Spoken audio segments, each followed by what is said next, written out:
polarization it's so frustrating. If there's one thing that's discouraging to me as I get older each year, I'm like, wow, are we ever going to get out of this like polarization? Speaking of which, how are you going to vote for the presidential election? I'm still trying to figure out how to interview the people involved and do it well. What do you think the role of podcasts is going to be in this year's election? I would love long form conversations to happen with the candidates. I think it's going to be huge. I would love Trump to go on Rogan.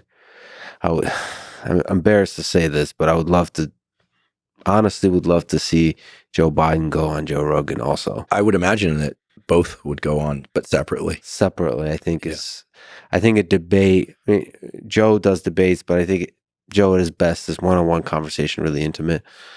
I just wish that Joe Biden would actually do long-form conversations. I thought he had done wasn't he? I think he was on Jay Shetty's podcast. He did Jay Shetty. He did a few, but when I mean long-form, I mean really long form, like 2-3 hours, and more relaxed. It was much more orchestrated, because what happens when the interview is a little bit too short, it becomes into this generic political type of NBC, CNN type of interview.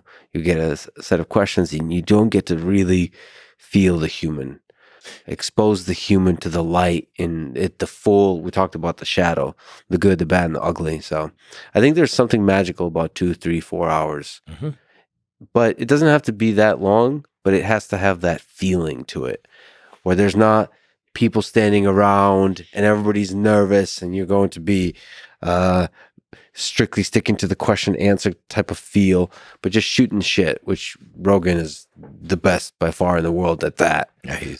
I don't think people really appreciate how skilled he is at what he does. And the 3 or 4 podcasts per week, plus the UFC announcing, plus comedy tours in stadiums, plus, doing comedy shows in the middle of the week, plus, a husband and a father and a friend and jiu-jitsu. The guy's got like superhuman levels of output. I agree that long form conversation is a whole other business. And I think that people want and deserve to know the people that are running for office in a different way, and to really get to know them. Well, listen, I guess is it clear that he's going to do jail time, or maybe he gets away with a fine? I don't think because I was going to say, does that mean you're going to be podcasting from in prison? From jail? We're going to. In fact, I'm going to figure out how to commit a crime so I can get in prison. Please don't. Well, that's. I'm sure they have visitors, right? That just doesn't feel an authentic way to get the interview. But yeah, I understand. You wouldn't be able to wear that suit. You'd be wearing a different suit. That's true. Yeah. That's true. It's going to be interesting. And you do, I'm not just saying this because you're my friend, but you would do a marvelous job. I think you should sit down with all of them separately to keep it civil and see what happens. Here's one thing that I found really interesting in this whole political landscape.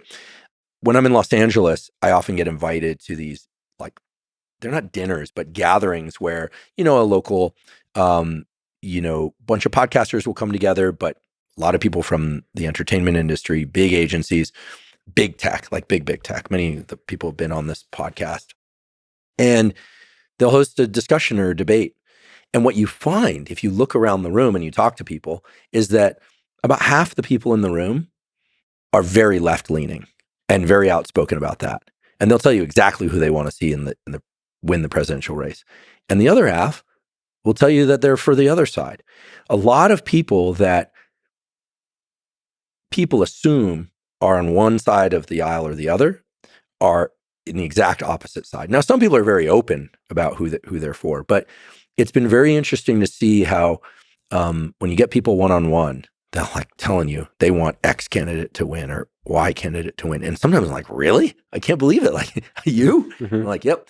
And so it's what people think about people's political leanings is often exactly wrong.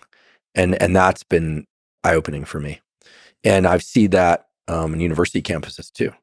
And so it's going to be really, really interesting to see what happens in November. in addition to that, as you said, most people are close to the center, despite what Twitter makes it seem like.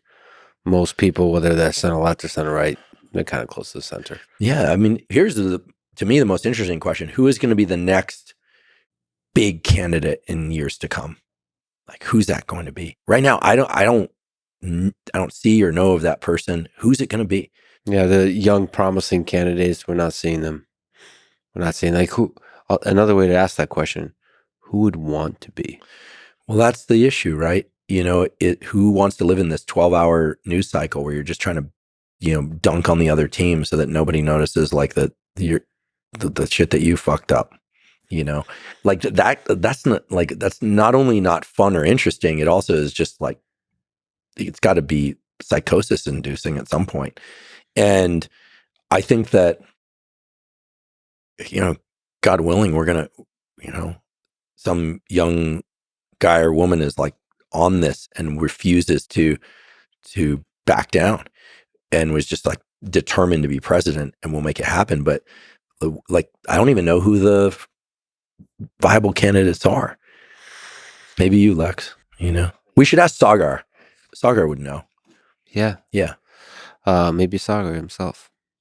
Sagar's show is awesome. Yeah, he and Crystal do a great thing. He's incredible. Especially since they have somewhat divergent opinions on things. Yeah. That's what makes it so cool. He's great. He looks great in a suit. Looks real sexy. He's taking real good care of himself. I think he's getting married soon.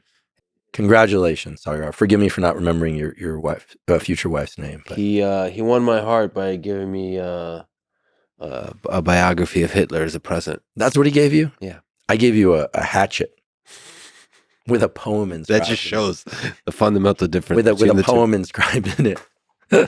Which was pretty damn good.